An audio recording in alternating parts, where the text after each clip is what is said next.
Incharge అనే tag తగిలిస్తున్నా వారి మాట చెల్లుబాటు కావటం లేదు.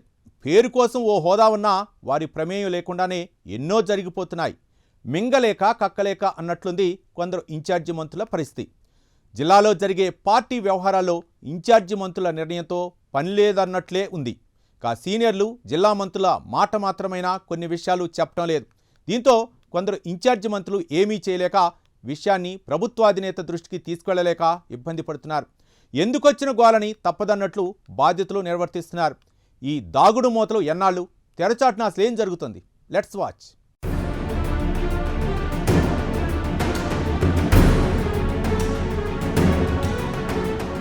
తెలంగాణలో కాంగ్రెస్ ఇన్ఛార్జి మంత్రుల పరిస్థితి చెప్పుకుంటే సిగ్గుచేటన్నట్లే ఉందంట. అలాగని చెప్పుకోకపోతే తలపోటు తప్పేలా లేదంటున్నారు. మరి ముఖ్యంగా సీనియర్ నాయకులతో, జిల్లా మంత్రులతో కొందరు ఇన్ఛార్జ్ మంత్రులకు ఈ సమస్య ఎదురవుతోందంట. కొత్త మంత్రులకైతే ఈ బాధ్యత కత్తిమీద సాములాగే ఉందంటున్నారు. సొంత జిల్లాలో మంత్రుల ఆధిపత్యం ఉంటుంది, వారి మాటే ఫైనల్ అన్నట్టుంటుంది. ఎవరి జోక్యం లేకపోతే ఏకపక్ష నిర్ణయాలు సొంత వర్గానికే ఎక్కువగా ప్రాధాన్యమిచ్చే అవకాశం ఉంటుందని ఒక జిల్లా మంత్రిని మరో జిల్లాకి ఇన్ఛార్జి మంత్రిగా నియమించడం ఆనవాయితీ. దీంతో ఆ జిల్లాలో పార్టీ పదవులు, ప్రభుత్వ పదవులలో పారదర్శకత ఉంటుందని ప్రభుత్వ పెద్దలు భావిస్తారు. ప్రభుత్వ కార్యక్రమాలు, పార్టీ కార్యక్రమాలు విభేదాలు లేకుండా సజావుగా సాగుతాయనేది సర్కార్ ఆలోచనగా ఉంటుంది. ఎలాంటి ఇష్యూ ఉన్నా ఇన్ఛార్జ్ మంత్రి ఎలాంటి దాపరికం లేకుండా నేరుగా సీఎం దృష్టికి తీసుకొచ్చే అవకాశం కూడా ఉంటుంది.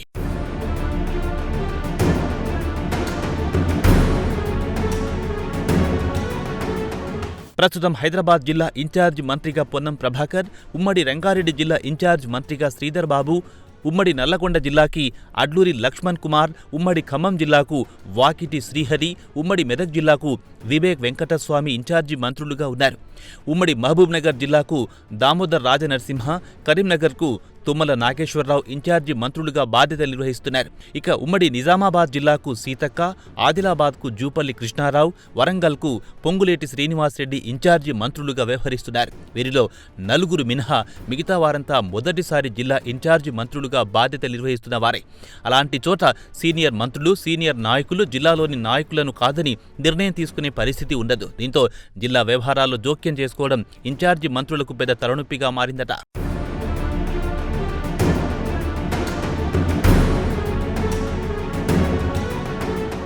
కొన్ని జిల్లాలో పార్టీ తరపున నిర్వహించే కార్యక్రమాలకు, ప్రభుత్వ కార్యక్రమాలకు ఇన్ఛార్జి మంత్రులకు పెద్దగా సమాచారం ఉండటం లేదట. ఆ విషయాన్ని పెద్దగా పట్టించుకోవాల్సిన పనిలేదనుకున్నా జిల్లాలో ఇచ్చే పదవుల విషయంలో మాత్రం ఇన్ఛార్జీలు అడకత్తెరలో పోకచెక్కల్లా నలిగిపోవాల్సి వస్తోందని సమాచారం. ఉదాహరణకు ఉమ్మడి మెదక్ జిల్లా నుంచి మంత్రి దామోదర్ రాజనరసింహ ప్రాతినిధ్యం వహిస్తున్నారు. జిల్లాలోని నాయకులు, ఎమ్మెల్యేలు ఆయన సలహాలు, సూచనలు తీసుకుంటారు. పదవుల వ్యవహారంలోనూ ఆయనే సంప్రదించి ఓ నిర్ణయానికి వస్తుంటారు. అలాంటి చోట ఇన్ఛార్జ్ మంత్రి వివేక్ ఉన్నారు. దామోదర్ రాజనరసింహతో పాటు జగ్గారెడ్డి, మైనంపల్లి లాంటి కీలక నేతలు మెదక్ జిల్లాలోనే ఉన్నారు. ఇక అడ్లూరి ఇన్ఛార్జి మంత్రిగా ఉన్న ఉమ్మడి నల్లగొండ జిల్లా నుంచి సీనియర్ మంత్రులు ఉత్తమ్, కోమటిరెడ్డి ఉన్నారు. పార్టీలో తలపండిన జానారెడ్డి లాంటి సీనియర్లు ఆ జిల్లా నుంచే ఉన్నారు. డీసీసీ వ్యవహారంలోనూ పెద్ద రచ్చే నడిచింది ఇక్కడ.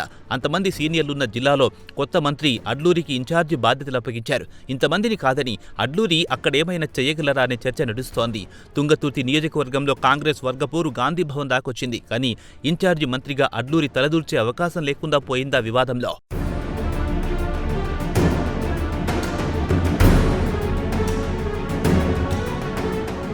ఇక ఉమ్మడి ఖమ్మం జిల్లాలో వాకిటి శ్రీహరి ఇన్ఛార్జి మంత్రిగా ఉన్నారు. అసలే ఖమ్మం హేమాహేమి నాయకుల అడ్డా. పైగా ఆ జిల్లా నుంచి ముగ్గురు మంత్రులున్నారు. ప్రభుత్వంలో కీలకమైన డిప్యూటీ సీఎం భర్తీ విక్రమార్క, తుమ్మల నాగేశ్వరరావు, పొంగులేటి శ్రీనివాసరెడ్డి ఖమ్మం జిల్లా నుంచే ప్రాతినిధ్యం వహిస్తున్నారు. మరి వీరిని కాదని వాకిటి నేరుగా నిర్ణయాలు తీసుకోగలరా అంటే అక్కడ అవకాశం ఉండదనే చెప్పాల్సి ఉంటుంది. జరిగేది చూడడం, చెప్పేది వినడం తప్ప జోక్యం చేసుకుని స్వతంత్రంగా వ్యవహరించే పరిస్థితి ఉండదనేది ఓపెన్ సీక్రెట్. దీంతో అక్కడ కూడా ఇన్ఛార్జి మంత్రికి కొంత ఇబ్బందికరమైన పరిస్థితే ఉన్నట్టు తెలుస్తోంది. ఇంకా నిజామాబాద్ జిల్లా ఇన్ఛార్జి మంత్రిగా సీతక్క ఉంటే టీపీసీసీ చీఫ్, సీనియర్ నాయకుడు సుదర్శన్ రెడ్డి లాంటి వారు ఆ జిల్లాలో ఉన్నారు. సాంకేతికంగా కేబినెట్లో లేరన్న మాటే కానీ సుదర్శన్ రెడ్డి దాదాపు మంత్రి హోదాలోనే చలామణి అవుతున్నారు. పొంగులేటి ఇన్ఛార్జిగా ఉన్న ఉమ్మడి వరంగల్ జిల్లాలో మంత్రులు కొండా సురేఖ, సీతక్క, సీనియర్ నాయకులు కడియం శ్రీహరి, రేవూరి ప్రకాష్ రెడ్డి, దొంతి మాధవరెడ్డి, ఇతర ఎమ్మెల్యేలున్నారు. మేడారం జాతర పనుల విషయంలో అక్కడ రగడ జరిగింది. అలాగే మంత్రి కొండా సురేఖ వర్సెస్ ఎమ్మెల్యేల పంచాయతీ కొనసాగుతూనే ఉంది. అక్కడి వ్యవహారాల్లో జోక్యం చేసుకుంటే రోకట్లో తల దూర్చినట్లే ఉంటుంది.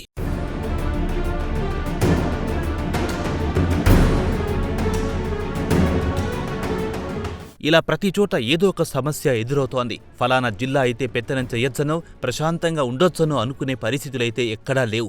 ఇన్ఛార్జి మంత్రులకు కొన్ని జిల్లాలు చుక్కలు కనిపిస్తున్నాయి, సొంత నిర్ణయాలు తీసుకోలేరు. అలాగని సమస్యను సీఎం దృష్టికి తీసుకొని వెళ్లి అక్కడి ఎమ్మెల్యేలు మంత్రులతో వైరం పెంచుకోనూ లేరు. అందుకే అప్పగించాక తప్పదన్నట్లు ఉంటున్నారు. కానీ ఇటీవల కాంగ్రెస్ రాష్ట్ర వ్యవహారాల ఇన్ఛార్జి మీనాక్షి నటరాజన్తో జరిగిన 1-to-1లో కొందరు మంత్రులు ఈ సమస్యను ఆమె దృష్టికి తీసుకెళ్లినట్టు సమాచారం. విషయాన్ని ముఖ్యమంత్రితో పాటు ఏఐసీసీ దృష్టికి తీసుకెళ్తానని మీనాక్షి నటరాజన్ చెప్పినట్టు తెలుస్తోంది. ఇన్ఛార్జి మంత్రుల కష్టాలకు ఇకనైనా ఓ పరిష్కారం దొరుకుతుందో లేదో చూడాలి మరి.